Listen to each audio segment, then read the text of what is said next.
बात कुछ ना, एक बात बता दिया कि अब तो हम लोग का गुंडई ना चल।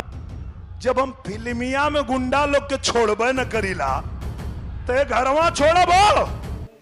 तो बिहार में चुनाव का माहौल चल रहा है और भाई साहब सियासी गर्मी इतनी ज़्यादा बढ़ चुकी है कि पक्ष विपक्ष एक दूसरे पे भाई साहब इतना एलिगेशन लगा रहे हैं, इतना प्रत्यारोप लगा रहे हैं कि बिहार में कुछ अलग ही हलचल लेवल का बवाल हो चुका है। तो जी हाँ, आपको बता दें कि अभी हाल ही में निरहुआ ने भाई साहब खेसारी लाल को लेके एक ऐसा बयान दिया है जिस बयान को सुनने के बाद से भाई साहब खेसारी लाल के फैंस भाई साहब गुस्से से पागल हो गए हैं। और खेसारी लाल भी भाई साहब कुछ कम नहीं है, वो भी भाई साहब डायरेक्ट निशाना साधते हुए निरहुआ को भाई साहब ऐसा मुंह तोड़ जवाब दिया है जो जवाब सुनने के बाद से निरहुआ का तो होश ही गायब हो गया। जी हाँ, उनका कहना है कि खेसारी लाल यादव अभी हाल ही में वो राजनीति में आए हैं और हम लोग पहले से ही राजनीति में हैं और इनके गंदे गाने सुनने के बाद से भाई साहब कोई भी अपने परिवार के साथ ये गंदा गाना सुन नहीं सकता है, जबकि हम लोग भाई साहब हमेशा बिरहा गाते हैं, हमेशा अच्छे गाने गाते हैं। लेकिन वही खेसारी लाल यादव का कहना है कि ये लोग भले ही मैं गंदे गाने गाया हूँ तो मेरे गानों की वजह से छपरा में बाढ़ तो नहीं आया है ना, मेरे गानों की वजह से सड़कें ख़राब तो नहीं हुई है ना। बहुत सारा जवाब लेके बैठे हैं। ये लगता है ऐसा कैंडिडेट है कि भाई साहब पूरे बीजेपी पूरे विपक्ष पे भारी पड़ रहा है अकेले। लेकिन वहीं पे देखें तो खेसारी लाल यादव भी खूब तबातोड़ जवाब देते हुए कहा है कि आप लोग ऐसे एक्टर हैं जो भाई साहब आपकी फिल्में कोई बैठ के देख नहीं सकता है, क्योंकि हर फिल्म में आपको किसिंग सीन चाहिए जो कि परिवार के साथ नहीं देख सकते हैं। आप लोग कुछ कम नहीं किए हैं। बहुत सारी बातें किए हैं खेसारी लाल यादव निरहुआ के ऊपर में। तो चलिए वीडियो को पूरा देखिए, मज़ा आ जाएगा, क्योंकि खेसारी लाल यादव भाई साहब पहले ऐसा कभी रूप नहीं दिखाए थे बीजेपी के सामने, लेकिन अब रूप दिखा दिए हैं। तो पहले खेसारी लाल यादव का पूरा बयान सुनिए। और मेरे शुरू से ऐसा नहीं रहा कि मैं जातिगत, तो जो गोलाबंदी की आप बात कर रहे हैं वो जातिगत गोलाबंदी था जिसमें बहुत सारी चीजें कट गई। जो यादव जातियों का संख्या जो ज्यादा था वही चीजें कट गई। तो वहां पे थोड़ी समुदायों का प्रॉब्लम है। लेकिन अगर आप दिल में किसी के लिए बेहतर चीज लेके आओगे, अगर आपकी चीज बेहतर है ना, आपकी सोच बेहतर है ना सर, तो मार्केट मायने नहीं रखता, कहीं भी बेच सकते हो आप। अब आपने दिल से काम करने की बात की, क्या करना चाहते हैं छपरा से? हम घूमे, हम पिछले 2.5 दिन हम पूरे दिन दे चुके हैं छपरा को। हम अलग अलग जगह के गए, इधर उधर सबने जहां भी बात हुई तो सबने बोला यार बंदा वो दिल से बोलता है हम कुछ कर जाएंगे, अगर हम नहीं करेंगे तो हमको उतार देना अगली बार पद से।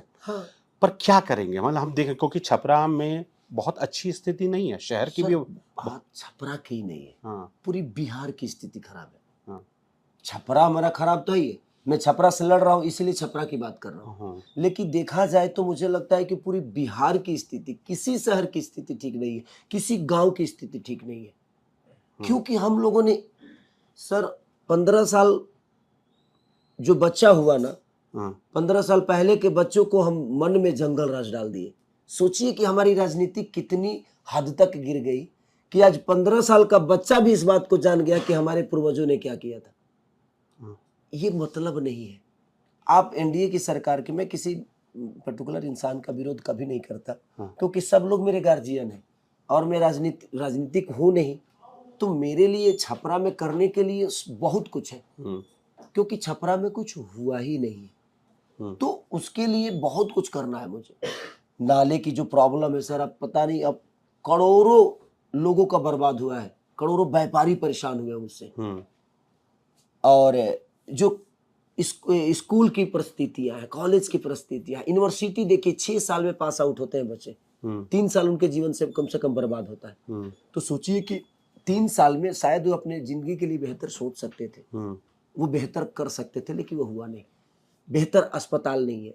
आज ही बताइए, हमेशा से आप एक बात सुने होंगे एनडीए की, जब भी चुनावी माहौल होता है तो मैं एक शब्द हमेशा एनडीए के सारे नेताओं के मुंह से सुनता हूँ, जंगल राज, जंगल राज। तो उनका जंगल राज बहुत स्पेसिफिक है। वो कहते हैं कि वो जंगल राज ऐसा था जिसमें कानून था ही नहीं, बच्चे किडनैप किए जाते थे, बड़े बड़े व्यापारी किडनैप होते थे, फिरौती का गैंग चल रहा था, रंगदारी वसूली जाती थी। आप शाम 3 बजे कोई अगर शख्स बाजार जाता है, मान लीजिए कि इस इलाके से छपरा बाजार जाता है, अगर उसे लौटना है शाम में 5-6 के बाद, तो घर में ऐसा माहौल होता था कि प्रभु बस उन्हें घर वापस लौटा दो, क्या ऐसा माहौल था? आपने कभी ऐसा देखा था? नहीं, मैं शायद मेरी उम्र ज्यादा नहीं हुई, हाँ, कुछ कुछ चीजें थी उस समय, नो हाँ। डाउट, बिल्कुल मैं इस बात को एग्री करता हूँ। बट उस समय सिर्फ अपहरण होते थे, इस समय हॉस्पिटल में घुस के गोली मार दी जाती है। हम्म, उसमें तो फिरौती देकर आदमी बच जाता था, लेकिन इसमें बचता नहीं है, डायरेक्ट मार दिया जाता है। आप पारस होटल वाला, पारस पारस अस्पताल, अस्पताल वाला अब कांड। सोचिए कि 6 महीने में कितने कांड, 50 से ऊपर कांड हुए थे ना। तो वो बेहतर था कि ये बेहतर है? अब इसमें गुणागरित करिए।